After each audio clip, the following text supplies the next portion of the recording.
આજથી 3 મહિના અગાઉ કર્ણાવતી સ્કૂલ નજીકમાં જે સમૂહ લગ્નનું દરેક જ્ઞાતિના સમૂહ લગ્નનું આયોજન કરવામાં આવેલ,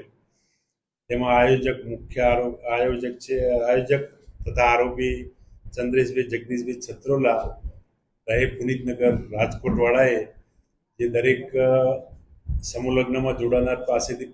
પૈસા ઉઘરાવી તેમજ અન્ય દાતાઓ પાસેથી પૈસા ઉઘરાવી બીએનએસ કલમ 318(4) તથા 161(2) મુજબ પ્રદ્યુમનનગર પોલીસ સ્ટેશન ખાતે ગુનો દાખલ કરવામાં આવેલ.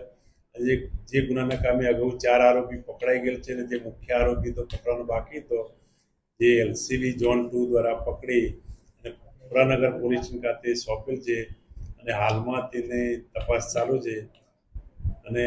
નામદાર કોર્ટમાંથી તેના રિમાન્ડ માંગવાની તજવીજ કરવામાં આવશે. રિમાન્ડ તો હવે નામદાર કોર્ટ માગવામાં આવશે, જે ક્યાં ક્યાં આટલા દિવસ ક્યાં ક્યાં રોકાણો,